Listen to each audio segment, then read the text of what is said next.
Minute suggestion Bangla অনার্সের জন্য DSC 3 5th semester. পরীক্ষার তারিখ 30/1/2024। SKBU ইউনিভার্সিটির আন্ডারে যে সমস্ত কলেজ রয়েছে তাদের ডিএসসি 3 পরীক্ষা 30 তারিখে। 5 মার্কের জন্য আমি যে প্রশ্নগুলো দিয়েছি দেখে নাও। 5 মার্কের জন্য খুবই ইম্পর্ট্যান্ট 30 তারিখের পরীক্ষাতে থাকার সম্ভাবনা প্রবল রয়েছে। যে প্রশ্নটি সেটি হলো বাংলার নব্য লেখকদিগের প্রতি নিবেদন প্রবন্ধের উল্লেখযোগ্য 5টি নিবেদন নিজের ভাষায় লেখো।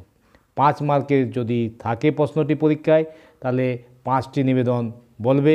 যদি এই প্রশ্নটি আবার 10 মার্কেও থাকতে পারে তখন তোমাদের 12টি নিবেদন লিখতে হবে 10 মার্কের জন্য। তাই এই প্রশ্নটি 5 মার্ক ও 10 মার্কের যে কোনো একটিতে আসার সম্ভাবনা রয়েছে। নব্য লেখকদিগের প্রতি নিবেদন প্রবন্ধের উল্লেখযোগ্য নিবেদনগুলি নিজের ভাষায় লেখো। 5 মার্কের ও 10 মার্কের জন্য এই প্রশ্নটি ইম্পর্টেন্ট। 5 মার্কেও আসতে পারে আবার 10 মার্কেও এই প্রশ্নটি আসার সম্ভাবনা রয়েছে। এবার দ্বিতীয় প্রশ্ন 5 মার্কের জন্য বাংলা শিশু সাহিত্য থেকে। বাংলা শিশু সাহিত্য থেকে আমি দিয়েছি বাংলা শিশু সাহিত্য প্রবন্ধে প্রাবন্ধিক বুদ্ধদেব বসু রবীন্দ্রনাথ ঠাকুর এবং অবনীন্দ্রনাথ ঠাকুরের যে তুলনা করেছেন তা সংক্ষেপে লেখো। রবীন্দ্রনাথ ঠাকুর এবং অবনীন্দ্রনাথ ঠাকুরের যে তুলনা করেছেন তা সংক্ষেপে লিখো। এটা বাংলা শিশু সাহিত্য থেকে এই প্রশ্নটি, সাহিত্য চর্চার বাংলা শিশু সাহিত্য থেকে এই প্রশ্নটি আমি 5 মার্কের জন্য তোমাদের ইম্পর্টেন্ট রেখেছি। এবার কবিতা ভাষা থেকে একটি প্রশ্ন দিয়েছি। দেখো কবিতা ভাষা থেকে যে প্রশ্নটি দিয়েছি সেটি হলো সকলেই কবি নয় কেউ কেউ কবি কথাটির তাৎপর্য পরিস্ফুট করো। এই প্রশ্নটি আসার সম্ভাবনা রয়েছে 5 মার্কে। কবিতার কথা থেকে সকলেই কবি নয় কেউ কেউ কবি কথাটির তাৎপর্য পরিস্ফুট করো।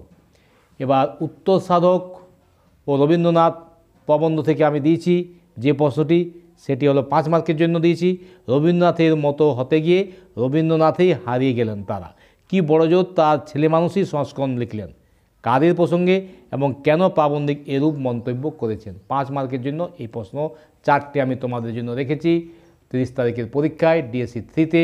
এই 4টি প্রশ্ন লাস্ট মিনিট সাজেশন হিসাবে দিয়েছি।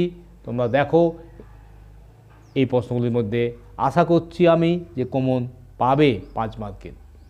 5 মার্কে 2টো করতে হয়, এই 4টির মধ্যে 2টো প্রশ্ন আসার সম্ভাবনা রয়েছে।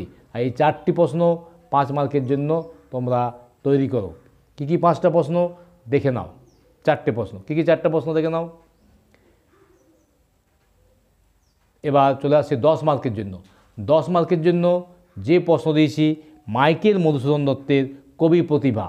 মাইকেল মধুসূদন দত্তের কবি প্রতিভাটি দিয়েছি 10 নম্বরের জন্য। বুদ্ধদেব বসুর অভিযোগগুলো মাইকেল প্রবন্ধ অনুসরণে সংক্ষেপে লেখো। তাহলে বুদ্ধদেব বসু মাইকেল সম্বন্ধে যে অভিযোগগুলো করেছেন তার সম্বন্ধে তোমাদের লিখতে হবে। মাইকেল মধুসূদন দত্তের কবি প্রতিভা সম্পর্কে বুদ্ধদেব বসুর অভিযোগগুলি।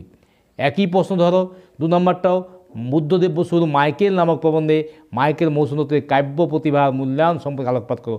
বুদ্ধদেব বসুর মাইকেল নামক প্রবন্ধে, বুদ্ধদেব বসু মাইকেল নামক প্রবন্ধে মাইকেল মধুসূদন দত্তের অভিযোগগুলো করেছেন সেই প্রশ্নটি হচ্ছে উত্তর। এই 2টো প্রশ্নের আশা করি একই রকম উত্তর হবে, এক-আধটুকু হেরফের করে নিলেই হয়ে যাবে। এই প্রশ্নটি 10 মার্কের জন্য আসার প্রবল সম্ভাবনা রয়েছে। মাইকেল মধুসূদন দত্তের কবি প্রতিভা সম্পর্কে বুদ্ধদেব বসুর অভিযোগগুলি। বুদ্ধদেব বসুর অভিযোগগুলি মাইকেল মধুসূদন দত্তের কবি প্রতিভা সম্পর্কে এই প্রশ্নটি 10 মার্কের জন্য আমি সাজেশনে রেখেছি। এবার বিদ্যাপতি ও জয়দেব প্রবন্ধে প্রাবন্ধিক বঙ্কিমচন্দ্র চট্টোপাধ্যায় বিদ্যাপতি জয়দেবের মধ্যে যে তুলনা করেছেন তা সংক্ষেপে আলোচনা করো। বিদ্যাপতি ও জয়দেব প্রবন্ধে বিদ্যাপতি ও জয়দেবের যে তুলনা করেছেন বঙ্কিমচন্দ্র তা সংক্ষেপে আলোচনা করো। এই প্রশ্নটি রেখেছি 10 মার্কের। তোমাদের আগের পরীক্ষা থেকে বিদ্যাপতি পড়েছে, আমি বিদ্যাপতি প্রথমে সাজেশনে রেখেছিলাম কিন্তু পরে 2022-এর কোশ্চানে যেহেতু পড়েছিল তাই আমি বিদ্যাপতিটি বাদ দিয়েছিলাম, কিন্তু এবারও বিদ্যাপতি তোমাদের পড়ে গেছে। এবারও এই ডিএসসি 3তেও বিদ্যাপতি ও জয়দেবের তুলনাটি আমি সাজেশনের মধ্যে রেখেছি 10 মার্কের জন্য। এবার আর একটি প্রশ্ন, দুটো প্রশ্ন রয়েছে দেখো।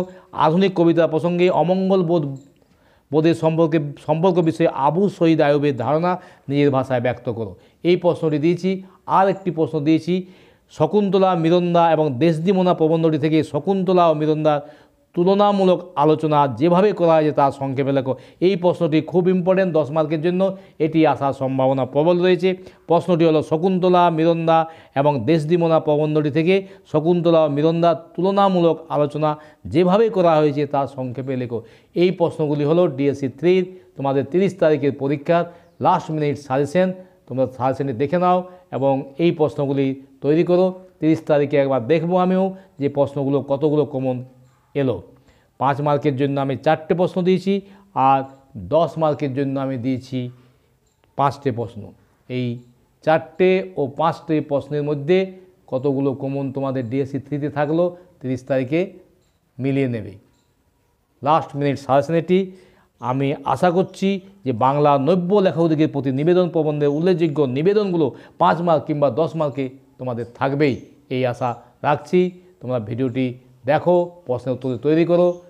আশা করছি তোমাদের পরীক্ষা ভালো হবে, এই আশা রাখি।